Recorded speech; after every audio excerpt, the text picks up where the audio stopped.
Everyone, कैसे हैं आप सब लोग। आई होप आप लोग सब ठीक होंगे। आज दिन की शुरुआत है सुबह के 11 से दोस्तों। तो आज का ब्लॉग जो है वो पार्लर में है और आज मैं पूरा पार्लर का ब्लॉग बनाऊंगी। तो दोस्तों आज मैं आपको दिखाऊंगी कि कई लोग जो ऐसे हैं जिनको बालों की बहुत ज़्यादा समस्या है। कईयों के बाल झड़ते हैं, कईयों को डैंड्रफ होता है, कई के बाल पतले होते हैं। तो उसके लिए आज हमने एक छोटा सा सेशन रखा है पार्लर में। उसके लिए आने वाली है डॉक्टर दिव्या ज्योति, जो आप सभी को भी बताएंगी कि बालों को आपने कैसे हेल्दी रखना है, क्या खाना है क्या नहीं खाना है। उसके लिए मैंने कुछ अपने क्लाइंट बुलाए हैं जिनको बालों की बहुत ज़्यादा प्रॉब्लम है, जिनको कई डैंड्रफ होता है, कईयों का हेयर फॉल होता है, कईयों के बाल बहुत ही ज़्यादा वीक हैं। तो वो सब लोग आएंगे, वो सब लोग डॉक्टर से पूछेंगे कि हमारे बालों में ये सब कुछ क्यों है। तो वही मैं आपको भी आज दिखाऊंगी। आप लोग भी देखिए कि कैसे अपने बालों की केयर करनी है इस मौसम में। तो यहाँ हमने सारा सेटअप कर दिया है, बस वो पहुँचने वाली हैं। स्टेलो भी बैठी है। आज तेरे बालों का राज हम तेरे से पूछेंगे आज। तो यहाँ आ गई है मैम डॉक्टर ज्योति, दिव्या ज्योति। तो आज ये हमारे सब बालों की जो जो समस्या है सबका सलूशन बताएंगी हमें। जो आप सभी को आज बताएंगे कि बालों में आपको जो भी प्रॉब्लम है उन सब का कैसे आपको ट्रीटमेंट करना है, सॉल्यूशन क्या है। और अपनी अपनी प्रॉब्लम सब पूछिए। तो सब ये मेरे कलीग सब बहुत अच्छे जानने वाले हैं, उन्हीं को बुलाया आज मैंने। फोन मेरा भी साइलेंट हो गया। तो कोई भी सेशन या कुछ भी स्टार्ट करने से पहले एक छोटा इंट्रोडक्शन दे देती हूँ। And I would say thanks to Priyanka ma'am, क्योंकि जनरली होता क्या है ना कि हमारे पास हेयर्स को लेके या फिर कोई भी ऐसी हेल्थ इशू को लेके ना, जब हम डॉक्टर्स के पास जाते हैं या किसी ब्यूटिशियन के पास जाते हैं तो बहुत ज़्यादा डीप नॉलेज नहीं मिलती। आप डॉक्टर के पास जाओगे तो क्या होगा कि आपको सिर्फ मुझे ये प्रॉब्लम है, हेयर फॉल हो रहा है, मुझे डैंड्रफ है, मुझे ये है, तो उसके आपको मेडिसिन मिल जाएगी, ठीक है। बट कॉज क्या है डॉक्टर को पता है, बट आपको एक्सप्लेन नहीं कर पाते क्योंकि हमारे पास टाइम का इशू होता है ना। हमारे पास उतना टाइम नहीं होता, बहुत सारे क्लाइंटेज होता है, बहुत सारी चीज़ें हमें देखनी होती है। तो इसलिए हर एक किसी के साथ है। और जब हम सैलून में आते हैं तो सैलून में हमारे पास अभी आप देखोगे कि सैलून की क्या हमारे पास लिमिटेशंस है और क्या प्रॉन्स होते हैं, मतलब कि क्या अच्छाई होती है, ठीक है। तो वो दोनों चीज़ें हमें देखने को मिलती हैं। अब मैं अपने बारे में बताऊँ तो मेरा नाम डॉक्टर दिव्या ज्योति है। बाय प्रोफेशन में एक होम्योपैथ हूँ, है ना। ट्रैकोलॉजिस्ट हूँ, कॉस्मेटोलॉजिस्ट हूँ, इनफर्टिलिटी स्पेशलिस्ट हूँ। अपना मल्टी स्पेशलिटी क्लिनिक रन करती हूँ हल्द्वानी के अंदर, हल्द्वानी और मुरादाबाद में, है ना। और इसी के साथ साथ फीमेल्स को एम्पावर करती हूँ उनकी हेल्थ को लेके, कि वो अपने हेल्थ को लेके किस तरीके से जागरूक हो सकती है ना। तो पहले आप लोग ना सेटल डाउन हो जाओ, खड़े रह के। मैं तो खड़े रहूँगी तो कोई बात नहीं, आराम से बैठ जाओ, आ जाओ, बैठो बैठो। जो स्केल्प और आपके हेयर की फुल नॉलेज रखते हैं या फिर उन्होंने कोई कोर्स या सर्टिफिकेशन किया होता है। तो ट्रैकोलॉजिस्ट एक सैलून वाला पर्सन भी हो सकता है, प्लस जो डॉक्टर है उसकी ट्रैकोलॉजी 3 अलग अलग भागों में बटी होती है ना। तो जो हमारी ट्रैकोलॉजी है वो 3 अलग अलग भागों में बटी है। एक न्यूट्रिशन के ऊपर होती है, दूसरी हमारी केमिकल के ऊपर होती है। केमिकल मतलब कि आप लोग जो अपने बालों में स्पा लेते हैं या फिर स्ट्रेटनिंग कराते हैं, उसमें कौन सा प्रोडक्ट यूज होगा, क्या यूज होगा, वो केमिकल ट्रैकोलॉजी में आ जाता है। और थर्ड वन इज फॉरेंसिक। जब कुछ मिस हैपनिंग हो जाती है तो फॉरेंसिक वाले जो लोग ट्रैकोलॉजी यूज करते हैं। तो ट्रैकोलॉजी अपने आप में एक बहुत विस्तार वाला सब्जेक्ट है ना, जो हमने आज तक कभी सुना नहीं है कि अच्छा डॉक्टर ट्रैकोलॉजिस्ट भी हो सकता है। अब तक हमने डर्मेटोलॉजिस्ट ही सुना है ना। तो मैं ट्रैकोलॉजिस्ट हूँ, मैं स्पेशलिस्ट हूँ हेयर्स को लेके। We are having a franchise of Richwill. अगर आपने बतराज का नाम सुना है तो बतराज की तरह ही रिचविल रन करता है। और रिचविल इज द फर्स्ट जो इंडिया में फर्स्ट टाइम ट्रैकोलॉजी को इंट्रोड्यूस किया था। तो वी आर द वन जो हल्द्वानी में रिचविल की फ्रेंचाइजी ओन करते हैं, है ना। अब क्योंकि हम लोग छोटे से गैदरिंग में, I would like to know, मैं पहले जानना पसंद करूंगी कि आप लोगों की कंसर्न क्या है। मतलब अगर देखो, अगर सिर्फ यहाँ पे ज़्यादातर लोग हेयर फॉल के होंगे तो हम उसी को ज़्यादा अच्छे से बात करेंगे, ज़्यादातर लोग डैंड्रफ के होंगे तो हम उसी पे ज़्यादा अच्छे से बात करेंगे। जो कॉमन इश्यूज होंगे उस पर बात करना ज़्यादा बेटर है एज कम्पेयर टू मैं आगे और बड़ करके सारा खत्म कर दूँ, है ना। Hello, good afternoon all. Myself Meenakshi Bhatt और dandruff और hair fall.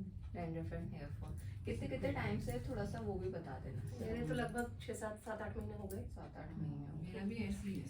7-8 महीने आपको dandruff तो मेरा काफी टाइम से है. Hair fall कभी रहता है कभी नहीं. मेरा भी ड्राइवर काफी टाइम से मेरे को डैंड्रफ हो जाता है ना सर, बिल्कुल।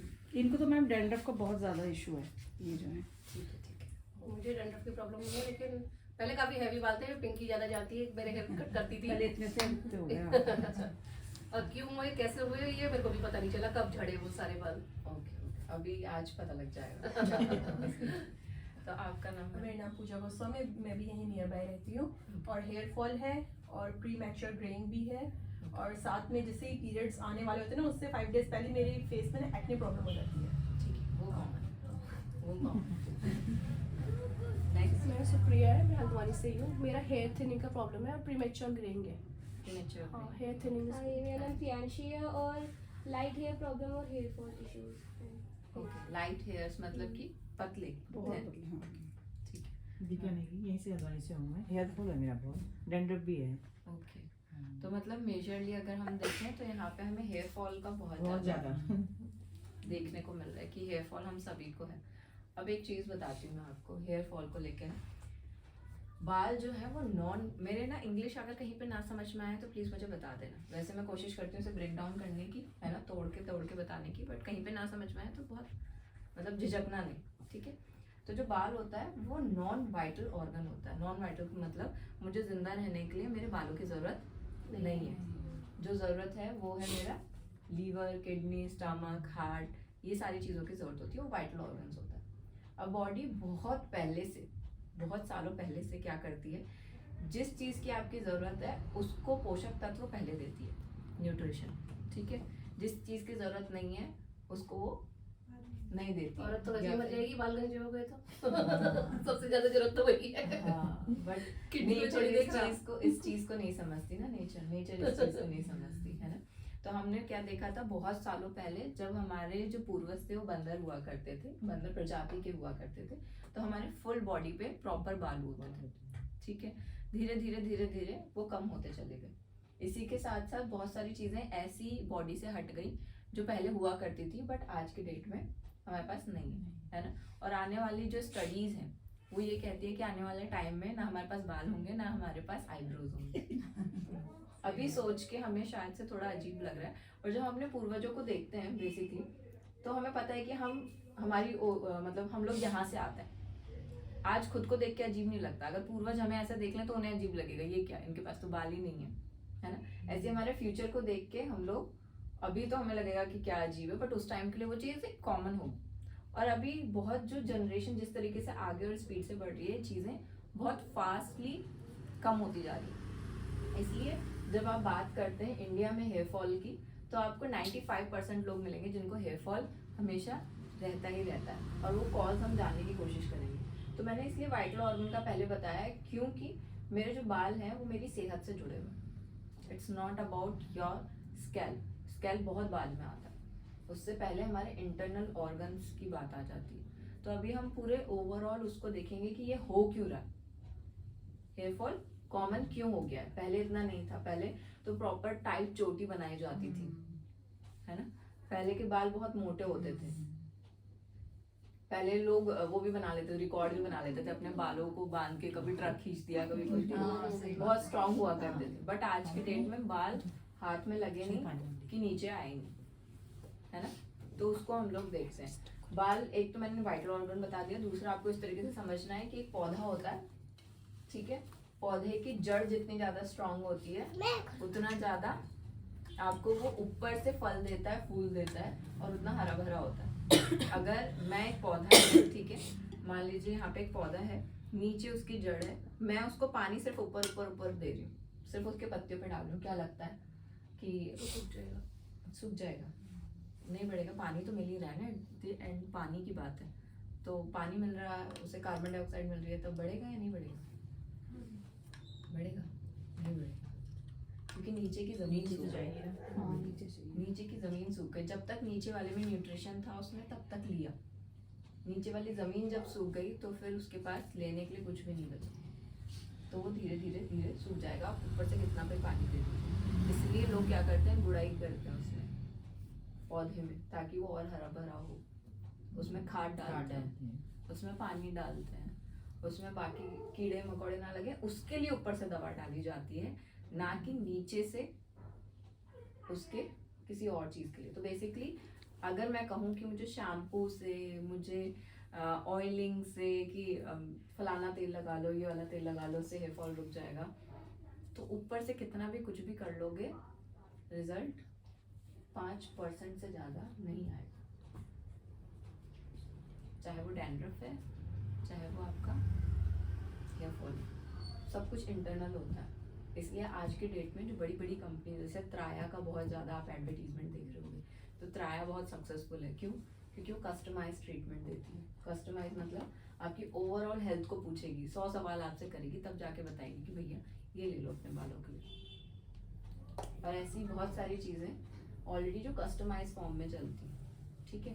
जब आप सैलून में आते हैं तो सैलून में भी आपके फेस को देख के उसके अकॉर्डिंगली डिसाइड होता है कि आप कौन सा वाला फेशियल कराएंगे। मतलब एक आप बता रहे हैं खुद से, उसका डिफरेंट रिजल्ट होता है। जो सैलून पर्सन बता रहा है उसका बहुत डिफरेंट रिजल्ट होता है, क्योंकि उसको नॉलेज है उस चीज़ की, है ना। तो उससे बहुत फार बेटर रिजल्ट्स आते हैं। तो आइए नेक्स्ट हम लोग देखते हैं कि जो ह्यूमन है वो किस चीज़ से मिलके बना है ना। ह्यूमन तत्वों से मिलके बना है। 5 तत्व, अग्नि, वायु, जल, धरती, ये सारी चीज़ों से मिलके बना है। तो ना तो साइंस गलत है, ना ही आयुर्वेदा गलत है, क्योंकि जब आप इन 5 तत्वों को उठा के देखोगे तो वही सारी चीज़ें आपको किसमें मिलेंगी, साइंस में मिलेंगी। ऑक्सीजन हो गया, कार्बन हो गया, हाइड्रोजन हो गया, नाइट्रोजन, कैल्शियम, फॉस्फोरस, है ना। बाकी बचा कुछ सोडियम, मैग्नीशियम और 11 नेसेसरी और हमारे पास ऐसी एलिमेंट्स होते हैं। तो ऑक्सीजन की बात करूँ, सांस हम ले रहे हैं, हवा। पानी की बात करूँ, 72% ऑफ वाटर से हमारी खुद की बॉडी बनी है। 72% ऑफ वाटर मतलब H2O साइंस में कहते हैं। तो हाइड्रोजन भी आ गया, ऑक्सीजन भी आ गया। मैग्नीशियम की बात हो रही है, इसके अलावा पोटेशियम, कैल्शियम की बात हो रही है। ये सब हमें मिट्टी से मिलता है, जो आप खाना खाते हैं उससे आपको मिलता है। तो मिट्टी से भी हमें सब कुछ मिल रहा है। तो जो आयुर्वेदा कहती है वही साइंस ब्रेक डाउन करके कह देती है अपनी बात में। बात सारी सेम है कि हम लोग बहुत सारे तत्वों से मिलके बने। इसमें से एक भी तत्व अगर क्या हो जाता है, इधर से उधर हो जाता है, तब हमारे को हेयर फॉल की प्रॉब्लम या फिर बॉडी में कोई भी प्रॉब्लम आती है। जैसे कि हम लोग पानी पीना कम कर दें तो क्या होगा, पेट सूख जाता है, कॉन्स्टिपेशन की प्रॉब्लम आ जाती है। हाँ, क्या लगता है कि डाइट से हेयर्स का कुछ लेना देना है? कितने लोग मानते हैं? मानते हैं? कोई भी एक जना जो एक्सप्लेन करना चाहे कि किस तरीके से लेना देना है डाइट का। डाइट में अगर हम हेल्दी चीज़ें लेंगे, हेल्दी फूड्स लेंगे, तो नेचुरली पूरी बॉडी में हमें विटामिन वगैरह सब टोटली मिलेगा, जो हमारे हेयर्स पे भी असर करेगा। मतलब वही बात आ गई ना कि जड़ पे सब कुछ मिलेगा, तो फिर पौधा तो हरा भरा होगा ही। बिल्कुल बिल्कुल बिल्कुल। और अगर डाइट हम फास्ट फूड वगैरह ये वो सब ज़्यादा लेंगे, न्यूट्रिशन तो पूरा मिलेगा नहीं, तो बंजर हो गई होगा। बिल्कुल बिल्कुल। चलिए, तो मैम ने अच्छे से एक्सप्लेन कर दिया, बाकी इसको और बाद में हम एक्सप्लेन करेंगे। तो ये हेल्थ के बारे में WHO ऐसा कहता है कि हेल्थ की जो डेफिनेशन होती है वो ये होती है कि आपका मेंटल, फिजिकल और सोशल वेलबींग अच्छा होना चाहिए। मतलब दिमाग से इंसान शांत होना चाहिए, इसके साथ साथ फिजिकली उसे कोई प्रॉब्लम नहीं होनी चाहिए, और सोशली उसका उठना बैठना मिलना जुलना बहुत अच्छा होना चाहिए। आज की डेट में अगर मैं बोलूँ, फिजिकली प्रॉब्लम है, घुटने में दिक्कत है, ये दिक्कत है, वो दिक्कत है, शुगर, बीपी, थायराइड, ऐसी तमाम चीज़ें हमें हैं, है ना। मेंटली स्ट्रेस हर एक को है, क्योंकि कंपटीशन बढ़ गया। वो कंपटीशन आपके घर को लेके हो या फिर आपके मार्केट में जो भी आप काम कर रहे हैं, कंपटीशन बहुत ज़्यादा बढ़ गया, तो स्ट्रेस हो। तो ऑयल सिक्रीट करता है ये वाला जो है, ये छोटा सा। तो अगर मैं बालों में तेल नहीं भी लगा रही हूँ तब भी मेरे बालों के पास ऑयल आ जाता है, क्योंकि उसके पास खुद का ग्लैंड है, ठीक है।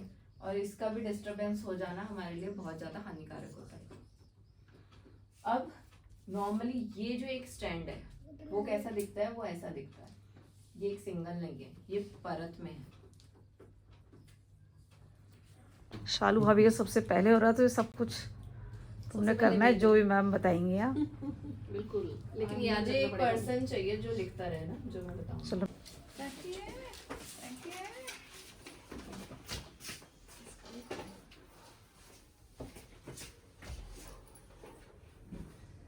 ये आपके बाप scalp रे। की हालत है। मैं रिसेंटली कलर कराया क्या? हाँ हाँ,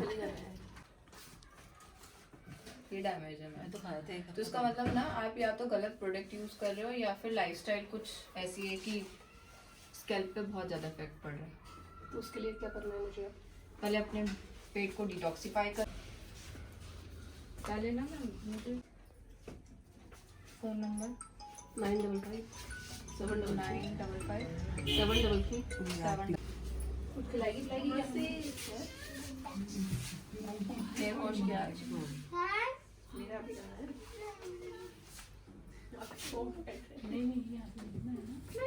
हेयर थिनिंग बहुत है।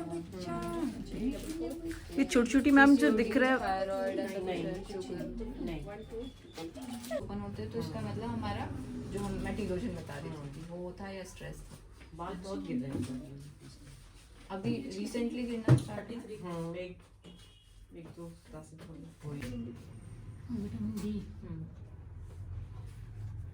और जो मैं ये टी ट्री ऑयल वाला बता रही हूँ ना, दिस इज फॉर एवरीवन, ये हर कोई कर सकता है क्योंकि इससे बैक्टीरियल फंगल ये सारी चीजें खत्म हो जाती है। कुछ नहीं करना है, पानी बॉईल करो और कुछ अगर जैसे रोजमेरी नहीं मिल रहा ना, तेज पत्ते का पानी गर्म कर लो, तेज पत्ता लो, उसका एक पत्ता डालो 1 गिलास पानी में, उसको गर्म करो, उसमें कुछ ड्रॉप्स मतलब कि जैसे अगर मान लो वो 30 ml हो गया, ठीक है, तो 30 ml में 5 से 6 ड्रॉप डालेंगे टी ट्री ऑयल की और सिर्फ रोज रात को अपने बालों में लगा के सो। तो जो फंगल इन्फेक्शन है, जो मैं स्क्रबिंग की बात करी थी, हम स्कैल्प स्क्रब नहीं करते, तो वो वाला काम करेगा। स्कैल्प पे लगाना जरूरी है। हाँ स्कैल्प बालों में नहीं, स्कैल्प पे लगाना है ना। उससे बालों में कलर कराना है, पूरा कर रखी थी।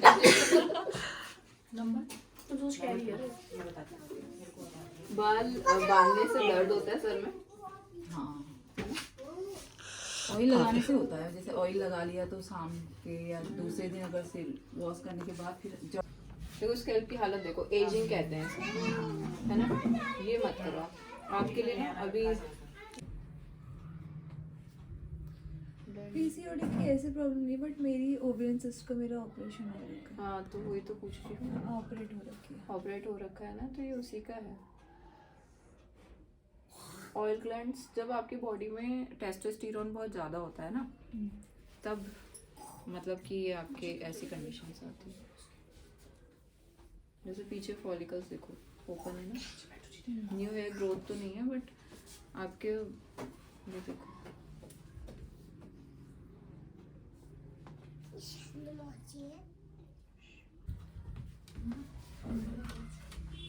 आपकी तो हेयर थिनिंग बहुत अच्छा नहीं है, साइनस है तो इफेक्ट करता है। हाँ बहुत वाइट हेयर में करते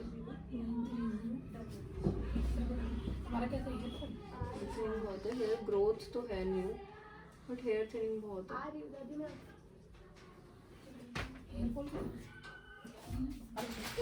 स्कैल्प तो क्या लगा रहे हो स्कैल्प में बेटा?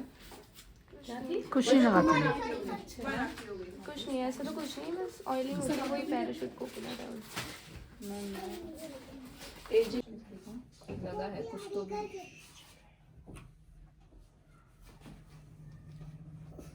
ये वाइट सिर्फ इतने पार्ट में लगा है, कुछ वैसे तो नहीं लगे पेंट वेंट या कुछ। क्या पता हो तो स्कैल्प के वैसे बाल मैं के ना रूट्स ट्रीटमेंट में ले रही हूँ, मैं वही स्कैल्प आपसे में पूछना चाह रही थी। डैंड्रफ है मैम। क्योंकि देखा वाइट में वो तो स्कैल्प में कहाँ दिख रहा है जी? क्या ट्रीटमेंट ले रहे हो? मैं आपको ये प्रिस्क्रिप्शन दिखाती हूँ। मैं अभी रिसेंटली कर रही हूँ। Hello, thank you. पहले तो मैं थैंक यू बोलना चाहूँगी प्रियंका मैम को, जिन्होंने हमें मतलब कि एक मौका दिया कि जिससे हम डॉक्टर दिव्या ज्योति मैम से मिलें, और वो तो बहुत अच्छी थी। उन्होंने मतलब हम सबको समझाया, पहले उन्होंने बेसिक नीड्स ऑफ लाइफ समझाई कि हमें हेल्दी फूड्स और ये सब चीज़ें लेनी चाहिए जो हमारे रेगुलर डाइट में होनी चाहिए, जो हमें हेल्दी रखे। और उन्होंने हम सबको एक एक करके देखा और हमारी स्कैल्प को देखा और हमें बताया कि ये चीज़ें हमें रिक्वायर्ड है हमारी लाइफ में, हमें ये चीज़ें करनी चाहिए, क्या हमारे पास क्या एडवांटेजेस और डिसएडवांटेजेस हैं इन सब चीज़ों के। और उन्होंने मतलब हर एक इंसान को अच्छे से टाइम दिया, अच्छे से समझाया कि ये चीज़ें हमारी लाइफ में इम्पॉर्टेंट है, ये करिए। और उन्होंने ये कहा कि मैं कुछ टाइम बाद आके रिजल्ट देखूंगी, और वो बहुत अच्छी थी, पॉजिटिव। मैं कहना चाहूँगी कि वो बहुत अच्छी थी, मैंने अच्छे से देखा। थैंक यू मैम ने बहुत अच्छी क्लास दी, जो मज़ा आ गया। थैंक यू मैम को कहना चाहती हूँ कि उन्होंने इतना अच्छा सबको समझाया बहुत अच्छे तरीके से, और सब खुश हो गए आपकी क्लास लेके। Thank you so much. अब बस इस क्लास का फ़ायदा तभी होगा जब आप उसे अप्लाई करेंगे और अपने बाल बहुत सुंदर सुंदर काले घने सुनहरे बनाएंगे। फिर अगली बार मुझे बताएंगे। बिल्कुल।